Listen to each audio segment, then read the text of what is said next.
Bonjour tout le monde! Je vous parle souvent de mon chalet au bord du lac, alors j'ai pensé vous le partager avec mon actualité ludique en direct de Saint-Élie-de-Caxton, village mythique très connu au Québec grâce à Fred Pellerin. Alors sans plus tarder, mon actualité ludique du 16 juillet, c'est parti!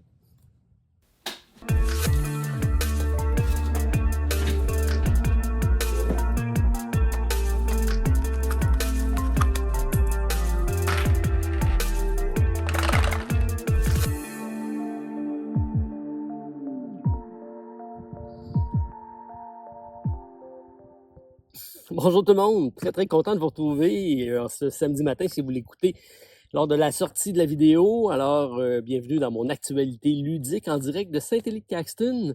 Peut-être que l'arrangement ne sera pas optimal pour la vidéo avec le vent, on est sur un quai également, donc ça risque de bouger.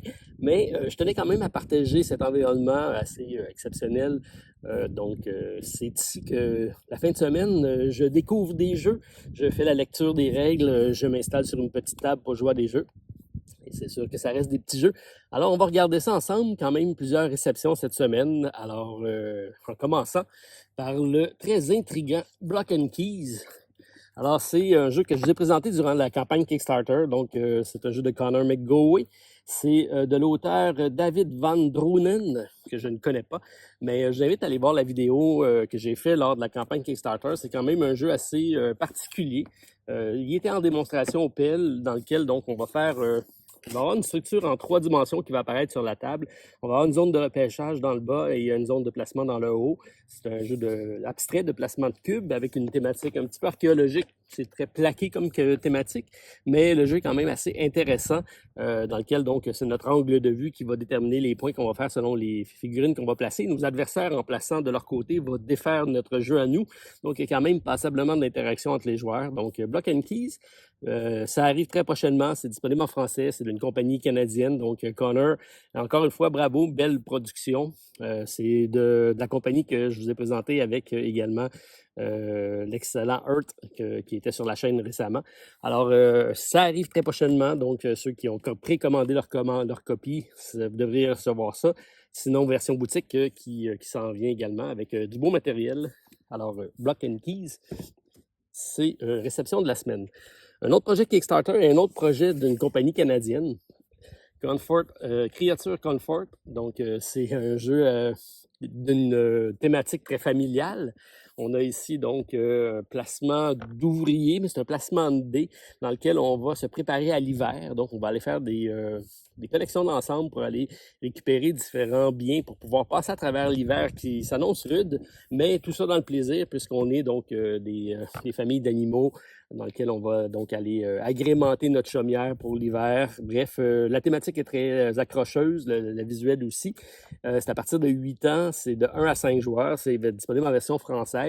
Donc, une version solo, je vais tester ça durant peut-être le week-end et je vais revenir là-dessus. Mais donc, une compagnie que je suis de plus en plus, donc KTBG, qui est une compagnie canadienne qui quand même fait des projets intéressants. Un autre projet Kickstarter également que j'ai reçu, c'est Koi Garden. J'avais présenté ça durant la campagne. C'est un petit jeu japonais dans lequel on va construire un jardin japonais. C'est un placement de tuiles dans lequel on va essayer d'attirer des animaux, autant des poissons, des oiseaux, toutes sortes de bestioles très colorées. C'est un jeu de 2 à 4 joueurs, donc il n'y a pas de version solo dans celui-ci. Et je voulais voir si c'était possible d'en faire une, mais beau format de boîte, un genre de jeu qui plaît à grand public. Donc, j'ai réadditionné ça pour pouvoir le tester. Sinon, dans les réceptions, on a Roy et compagnie ici qui viennent d'arriver chez ABBA. Donc, Stéphane, lors de son podcast, a parlé en compagnie de Martin. Donc, je pense que c'est l'épisode 56, si je ne me trompe pas. De jeux d'introduction pour amener des gamers vers autre chose. Il avait parlé entre autres de l'excellent Karuba, donc qui est un jeu vraiment d'introduction. Et ABBA arrive avec d'autres jeux de ce type-là, donc qui va permettre d'introduire des gens vers des nouveaux types de gamers. Donc c'est Roy et compagnie, qui existait déjà, mais qui arrive avec un jeu un peu plus étoffé, avec à la conquête de nouveaux territoires. Donc c'est un jeu de placement de tuiles, pas de placement de tuiles, c'est un jeu de repêchage de cartes avec des dés. Donc, cartes et dés, ça fait beaucoup penser un peu à Miniville. Peut-être un brin plus complexe, mais très accessible, très familial. Encore une fois, à partir de 8 ans et en français disponible. Donc, Roi et compagnie, Karuba. Donc, la compagnie ABBA qui commence à se faire une place parmi les jeux, on va dire, plus familiaux, donc qui sortent un petit peu de la gamme enfant et qui reviennent rejoindre un autre type de gamer. Alors, c'est pas mal complet pour les réceptions de la semaine. J'ai eu, par contre, quelques tests, donc des expériences ludiques. En commençant par Papillon Céleste, je l'ai parlé la semaine dernière, donc petit jeu de cartes. C'est un 2 joueurs cette fois-ci. C'est un peu dans la même veine que Cory Garden. Donc, on a ici une collection de papillons dans le cas présent. Alors, c'est un jeu dans lequel on va avoir une mécanique de repêchage. C'est un 2 joueurs et ça reprend la mécanique de sélection de cartes à la Seven Wonders Duel. Donc, on va avoir une carte qui va nous dire comment positionner les cartes et on va aller faire du repêchage. Ça se joue en plusieurs manches et à chaque manche, on va avoir une configuration différente de placement de cartes. Donc, très efficace, très bien. Donc, 2 joueurs, 20 minutes, 8 ans et plus. Moi, ça a fonctionné chez nous. Donc, c'est Papillon Céleste qui arrive en français avec Lucky Dog Game. J'ai eu la chance également de tester Number Drop, donc un rétro roll and write. C'est mon amie Elisabeth qui m'a remis la copie lorsqu'on s'est rencontrés au PEL.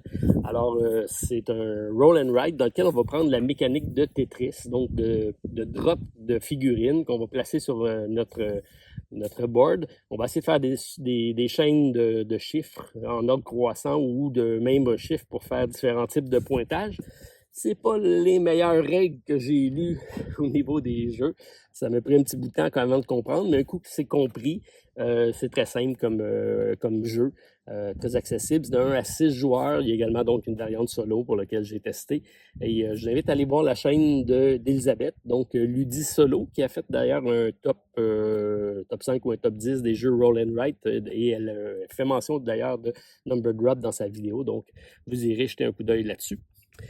Ensuite, j'ai les tisseurs d'orage. Quand je vous parle de m'installer au chalet pour faire des parties en solo, donc j'ai un abonné qui m'a envoyé donc le livre-jeu en solo, qui est quand même très très bien fait. Donc j'ai ça ici.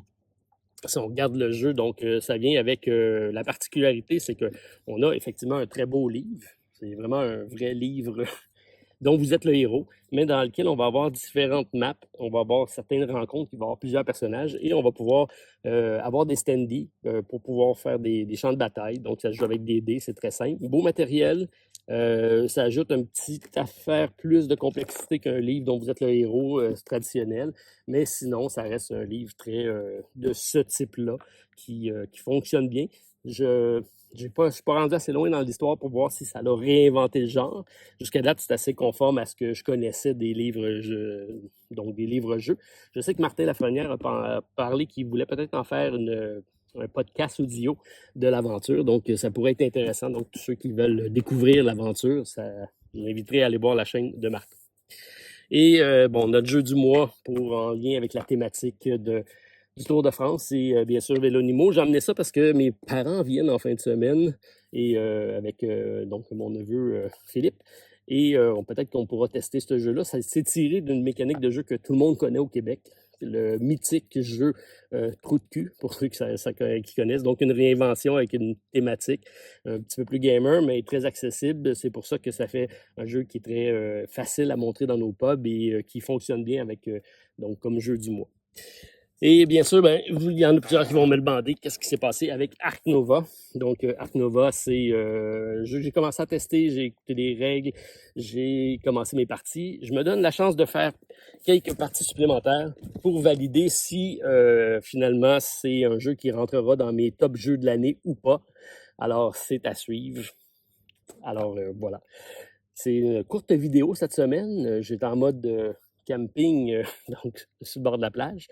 Avec le soleil qui tape, normalement, j'aurais mis mon parasol, mais je voulais quand même garder un champ visuel intéressant pour vous. Alors, ça pourquoi, présentement, j'ai le crâne qui est en train de brûler. Mais il fait très beau, donc pour une fois, c'est une belle fin de semaine. Présentement, c'est tranquille, mais ça va s'animer dans les prochaines heures, puisque le monde va commencer à arriver de la ville. Mais c'est quand même un environnement très paisible, vous pouvez le remarquer.